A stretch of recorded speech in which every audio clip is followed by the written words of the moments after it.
pretty big map. Macros important. Globals. We're going to see, I think, a lot more priority on Dahaka, ETC, and Falstad here. Rip right wing. Sorry, Swoy, not in the meta right now. Swoy's been on point. He has only lost one game this tournament without his bright wing. But that's another story for another time. We'll see that in the second best of 5 as Rag gets first ban. Yep, Tempest just insta-bans out that Ragnaros. As SDE was playing pretty good. He did get a pick trying to go to the side. Hyde was the crazy one that actually spotted him. Like, thinking of that was just insane at the moment. And wasn't enough to win Tempest the game, but yeah, I mean, moves like that are why Malfurion is so highly prioritized. They're not going to take Falstein. They're going to take Zeratul. Instead, that means highly likely on Modern Life also. So they really want to have that comfort pick on Modern Life first, and then they're going to decide on what kind of draft they're going to, what style of draft they want to complete here. Yep, that's the name of the game here. I think this means we get Varian Malfurion. Like, the cool thing about the Zeratul pick here is if they take Varian Malfurion, they don't, or sorry, Varian Malfurion, they don't get Falstad. And if they do take Falstad instead, then Tempest still gets Malfurion. So Zeratul's kind of cool like that in this rotation. And he's obviously a very powerful hero. And it makes you really want that Varian, but you don't want to lose the global. First pick is so strong. That's why every losing team takes it in Korea, and well, in the world, not just Korea. It's just this is that meta. We have like the coolest system for picks and bans, by the way. If you're not familiar with how it works, the losing team can choose to either get the second rotation on picks, so getting 2 picks over 1, but being second, and the map, or to choose first pick. So if it's a meta where you think the second rotation is stronger, you can actually choose to get the map and second pick. So basically, it's the loser always has an inherent advantage going into any draft, which is pretty awesome. So you just kind of putting that out there. Most people probably know that. Everyone's like, oh my god, Wolf's like teaching kindergarten right now. But just for those who might not have been familiar with how the rules work. Yep, and actually a lot of people do ask us sometimes about the rules of how do the coin toss work. So that's just good to toss it out there. Yeah, the first pick does not go to a loser because there's no loser. The winner of the coin toss is considered a loser essentially, and will be able to choose between the two in that neutral. So Malfurion, Li Ming coming out here.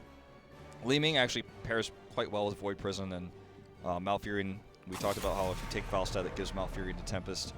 We're going to have the top tier healer. ETC is denied, which is a smart move. This means Tempest will likely have to take Dahaka if they want to go global, but Modern Life can't play Zeratul and Dahaka, so that's going to kind of put a wrench into the gears here of what Tempest is trying to build. I don't know if they'll be able to draft into Dahaka anymore.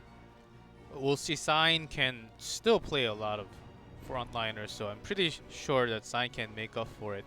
The question is now that Tychus is banned, Mighty can go towards a stronger, tankier front line if they want to, because Malfurion is already taken and they just have a choice of regular Kharazim. They can just choose that later on if they have to. They can take Sergeant Hammer if they really want to go into kind of an auto attack damage dealer here, but they can also go into Gul'dan. It's one of his weaker maps, I'd say. The key point here, I feel, in terms of this draft, they're going to go for Thrall. I was going to say, the key point here is they have globals, but they don't have poke for tributes. Thrall is going to give him a lot of that, as he doesn't even have to be in range of the tribute. He can actually use his Lightning Rod to bounce the damage there to deny. Sergeant Hammer's taken for Tempest, and they're just going to go with a Muradin pickup here. So no globals whatsoever for Tempest, as the Dahaka just doesn't really fit their draft. Yep, and with that, Tempest, Zeratul will be the key going around with the rotations, along with Sign, trying to get picks. Maybe along with Hyde also, with that root, the chain CC they might be able to have. You know, there's a lot of things that Mighty can go with here. I feel like they've kind of won this draft in terms of what they've gotten despite having second pick. They could even go Tassadar here to empower Thrall, make Varian a little bit tankier in the front line, have that double support for him. A little bit of extra poke for the tribute as well. They can do that. They can go into the Gul'dan, which is a little bit rarer here, or they can get a second tank. They can go Johanna, they've got a lot of different options here. No one option says, oh, this is absolutely the best pick. I think it's going to be one of the ones I mentioned. But they're giving some extra thought. And in Cursed, Medivh is also a possibility there. And then we saw one of the other teams banning Medivh out. Oh, it is Vala here. Very surprising, as Vala do not have so much protection. Yeah, that's not what I expected to see with solo support. Kharazim, of all supports, no Ancestral. If the Palm is ignored, she won't have any burst heal to survive. A little bit of a risky pick here, for sure, but it's extra damage. Man, they've got 2 sources now. They have the lead in globals, but with no protection for Vala and Zeratul on the side of Tempest, it's going to be a tough game here to win for Mighty as we go into game number 3 on Cursed Hollow.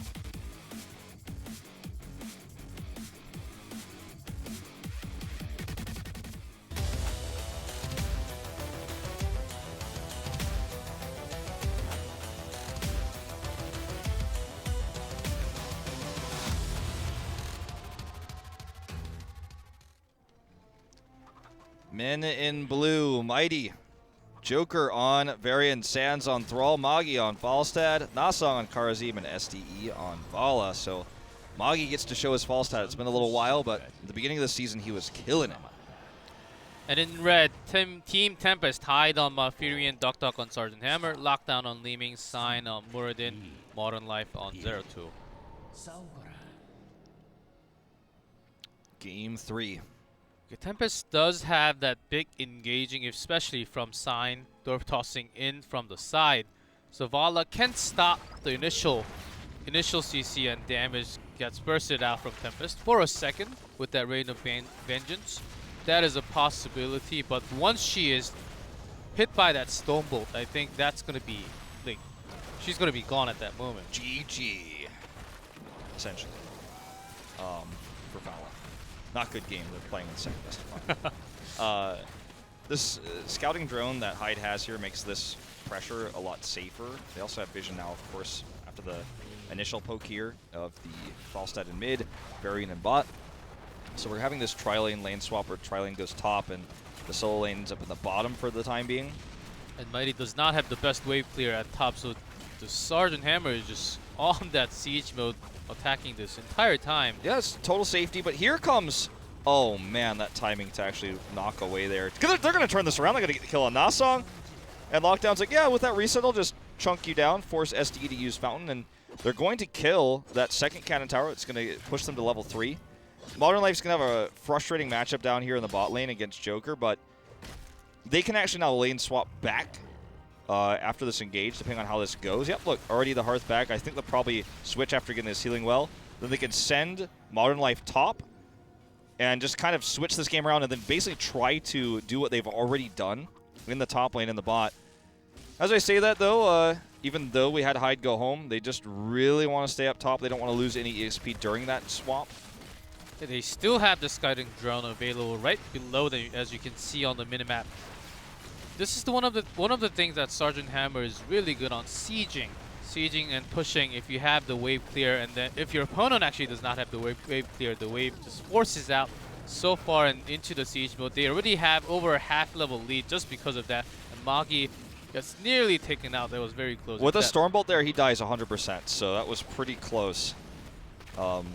We do see the rotation up from Zeratul now back down, and normally this just isn't, you just can't do this. Like, you can't actually just straight up push into the fort, but it seems like with no strong heavy hitting frontliner, no big CC from Mighty, they just can't do anything about it. So they're just going to straight up get a fort.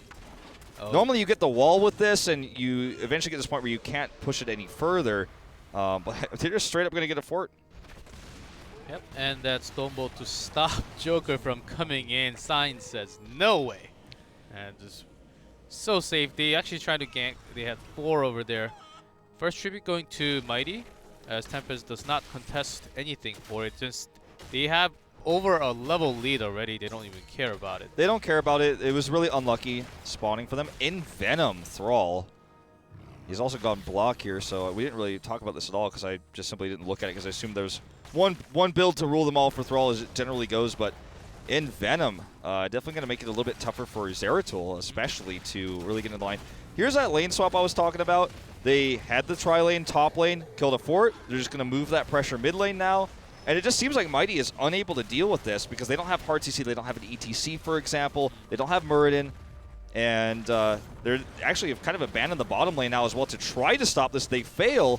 They miss EXP bot and Tempest. And top too, and the Vala is actually going for that Q build so that they can take out the boss so much faster. Let's see if they win the race, because so far Tempest has been pushing very heavily on top, especially just soaking so much at EXP. They didn't really fight anyone. Mighty lost one person and they're already up a level one and a half. Yeah, Tempest just hasn't been able, or rather Mighty hasn't been able to deny Tempest from just pushing straight into their walls. They have 2 walls down now, a fort down. The second wall, of course, has like 1 health left on its cannon tower. Duck didn't even need to siege up there. They get this tribute with all the lane pressure that you talked about in the top lane. Falstead's up there clearing that currently. Moggy's just doing what he can. Finally, we see some counter pressure here from Mighty in the bot lane. They commit to this. But it's going to be a better trade for Tempest now in mid as they get this healing fountain. And in terms of EXP, the lead is just going to probably, barring a huge mistake from Tempest, lead them to a faster 10. And Mighty can just basically, with their global in Falstad, try to do what they can to make sure they don't fall any further behind in EXP. But catching up is pretty much out of the question at this point, before 10. And Sign keeping up, soaking up some EXP on top by himself as all of his teammates are just sieging. This lockdown Duck hide, this Gleaming Sergeant Hammer Malfurion combo. They have CC, they have siege mode from the longest range, and also lockdown can poke at the same time. I don't think Mighty has the answer against this when they're already just pushing so far. Joker actually gets so much damage when he was the one engaging in. And not level 10 yet, so basically he's a little squishy. In terms of CC for Varian, especially before taunt, in order to get slows and get big stuns off, he has to be right in the middle of the fight, which, if you respond accordingly, just makes him take a lot of damage. He can't really, like, he can't just throw out a Stormbolt and be like, I'm fine, whatever, I took damage, I'm Muradin, I heal it. He's not an ETC, I power slide through you, and cause a lot of disruption. If he doesn't get that big pick, then he takes a lot of damage. Just kind of how he works. Sign's going to come over from the side, and they're going to get the root combo here, and oh my god, blunt force gun for the kill. Tempest, what are you doing, Duck? Napalm is so strong. They're looking for the level 20 orbital BFG, which will give them the ability to push down keeps in the late game, and it's extra burst damage, I suppose. It's just pretty rare heroic to see with a comp like this. I mean, this is a standard Sergeant Hammer comp, not a cheese comp or anything like that. So, pretty surprising, to be honest, G-Clef, that we see this. I guess he ended up answering that they need more burst damage at the moment when Stonebolt with that root combo goes in. And with having Q Vala on here, they're gonna have a very fast time taking out this boss. Modern Life is here, but Tempest, are they going to be here on time? I don't think so. They can stall it a little bit with the Void Prison. Let's see if Mighty can actually contest against this. Oh boy, that Gust is so important, G-Clef. They get that Gust off here, and that's what they needed. They're going to get the boss, and in fact, nobody dies either. Very well played. Brave contest by Tempest, and now they rotated all the way down. They don't have globals, and they lose the, favorable tribute spawn. They're going to get it anyways, but it's going to force Sign up here. He's not helping to defend, and this is a big win for Mighty. Risky move. They started it without 10, and Moggy was able to soak for that, so very impressive. It was a big win by taking that boss, but I feel like they didn't really press on that advantage they had with the boss, and now that the curse is on Tempest's side, Tempest is going to have that lead, and boss is already taken out. Mighty, I feel like they had to push this fort a little bit more before hardening back. They had a good health conditions of all of their teammates. Yeah. The curse is obviously going to be more significant than the boss because they couldn't capitalize on it, but they were likely to be cursed with how the game was going almost indefinitely, so I like the idea to remove this boss so that Tempest can't get cursed and a boss or threaten with the boss to secure the curse. And they obviously there's just no way around it. They're just going to be down a talent tier once more, but a risky choice that paid off. They used the heroics well, and had Tempest actually committed even further, they probably would have lost a few members as well, so it could have been even better. Sign going to dive in here. We see the Stormbolt into the root. SDE actually drops down his Strafe. We're going to see Strafe in this game as well, pretty rare in Korea, but they're threatening this keep, and oh my god. By Duck on point. Vala is gone. Ouch. I mean, look, I don't even want to say anything bad about this heroic because he chose it at 10 to secure a kill. Now he's gotten a second kill with it from this heroic alone. Two kills already. That's totally worth it. Absolutely, and it's going to be good in the late game if we get there.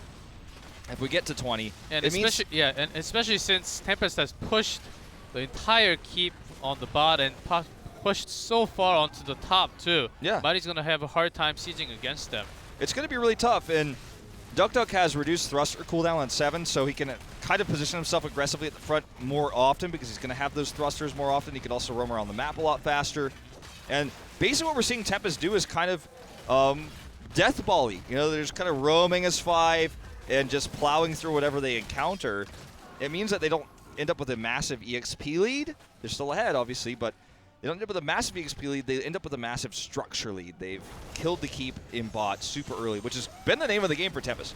All 3 games, early keep lead, extra catapult pressure, going to weaken Falstad as a global hero because he's going to have to be on cleanup duty more often than not as Mighty invades boss here.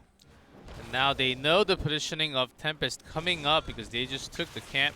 Falstad is away, but Flight is available, so to join the fight, and Gust will be the game changer in the game team fight here. As Hyde is on the back line, Sign does get cleansed. Sign is cleansed here. Magi flies in. Depends on cooldown. They also have BFG, which could do quite a bit of damage, especially in these narrow choke points. Could be the finishing blow. That's the funny thing about heroics like this is you're not really used to it. You're used to sustained damage from Hammer, then you think you can actually get away with a little bit of health, so you push it all the way, and then suddenly, bam, you forgot about that extra burst that's unlimited range. And Modern Life is gonna hide sneakily just go get that tribute on the bottom, and this is a 5v4 on top right now. Vala, I believe Vala did not complete her quest, Q quest yet. This is a win twofold for Tempest. They get the tribute. They also they're buying a lot of time. They're slowing this down to get extra keep pressure. Hold on, I thought we were going to see a kill here onto Sign. That's unfortunate. But look, with what Modern Life is doing in bot, he pushed those catapults toward the core, and he's actually pushing the mid keep as well. Modern Life is split pushing during all of this. This boss took a long time for Mighty to take. They will get it, but I feel like what Modern Life has accomplished alone is more significant, and if Sign didn't die, they could have delayed this even further. So in terms of decision making, I really like this for Tempest. Magi's going to come over here. He's going to try to deny this keep, and in fact, it looks like he will. Modern Life should get out of here. Yeah, he's fine. I should never have doubted him. Yes, Joker, you can't really... It's very hard to just it's just really hard to hit as he only has a target moves, and SDE just cleaning off these catapults on the bottom. They have their lane pushed so far. Oh, look at this. He's going to actually use his heroic to kill the keep. And, like, what did they accomplish with the boss? Almost a keep wall compared to an entire keep, catapult pressure, core shields. And now Tempest is setting up to delay this tribute. They have Li Ming, they have Moonfire. This is going to be Mighty's opportunity to take a fight before Modern Life is back, though. Sign gets sundered here and burst. That's going to be a big opportunity here for Mighty. Lockdown's going to be the next to fall. Just barely gets out of that strafe. He's so low. I mean, I'm talking like sub 100 hit points low. And this could have been a lot worse for Tempest, but still, it's going to be a win in terms of tributes here for Mighty. The longer this game goes on, though, the 2 waves of catapults are going to be a big problem. Don't forget, once we reach 20, Tempest, which with how we are in structures currently in this game, is very likely. Tempest will have orbital BFG to pressure the top keep, and then just push the lanes with the orbital in general. Yep, and with that, it's a 5v4 situation, and Mighty takes the balls as Tempest was actually trying to do, and it looks like Maki is very low, but does not actually make, and Joker comes all the way in, gets taunted, not much of a really follow up there. Modern Life looking for the kill, but a second too late. It's like basically like, Taunt has like a lower cooldown than Root, so he's like, whatever, I was just trying. It's really tough for Tempest to contest these bosses because of Gust and Sundering. Sundering wasn't available there, but the Gust is all they really need. Void Prison is something they can use to try to contest that, but obviously Gust is going to be stronger. The boss relieves a lot of that bot pressure, but they still don't have a keep. They're on curse point. This is a huge opportunity for them if they can win another fight here, win this exchange and get a curse. They can get that bottom keep and relieve a lot of the pressure, kind of equalize that. They're never going to get mid keep off of this curse. I mean, it's really unlikely, especially because the bot push is actually against them. And they can't even take the tribute, so we're going to have just remember everything I said. It's going to be the same situation as we go into the next tribute, except the risk is higher. The trade-off is higher because Tempest, if they deny it the next time, they get a curse of their own with all these lanes already pushed. 2 catapults in bot. They're having to go back and clean these mid catapults. Tempest has total Merc control right now. The map belongs to them unless Mighty can win a fight, win a curse to take it from them. I think Sign has started from the very beginning of the series today. He's been a little too aggressive on that front line compared to the days before, as I said before. And I think he just needs to wait for a few seconds before he engages. He is Muradin, yes, he can take a lot of damage, still survive, but that has not been happening for the last 2 team fights, and basically that cost the team fight for the entire team of Tempest. And Mighty, with so much damage on their hands, they've been making the right choice just to focus down on Muradin before anyone joins the fight. Hyde is basically forced to play on hard mode with how Sign has been playing today, and with Malfurion, he doesn't have the same mobility, and his heal is a heal duration that's much longer. So, yeah, I mean, Sign, with the aggressive play, is definitely costing him big in certain moments. Okay, Modern Life's going to look for a big Void Prison in this choke point, and Mighty is going to give it to him. Well, he's not going to use that opportunity yet. He could actually time that with a big BFG. Had a huge opportunity there, but he wants to wait for a better angle here. Oh man, Hyde's challenge. They can't actually poke now. They're going to lose this curse. Here's a huge BFG. Sans is getting denied on that Sundering. He goes down before it goes off here. I mean, it does go up. It does have the cooldown, but it doesn't really matter. The fight is already over. A wasted palm here as well. And Tempest looks to end the game with this. Already look, Siege Giants, 3 catapults. That was Mighty's last chance of this game. Tempest will win it, though, and go to match point. Yeah, using Thundering and the Gust at the same time. Looks like the communication was a little bit off at the last moment. That does not matter at the end. Tempest taking game number 3. Very strong team, and Dog on the right positioning, and Lockdown even disintegrating on the other side. Looks like he was celebrating for a second. Yeah, well, look, Duck's played his first career Medivh tonight.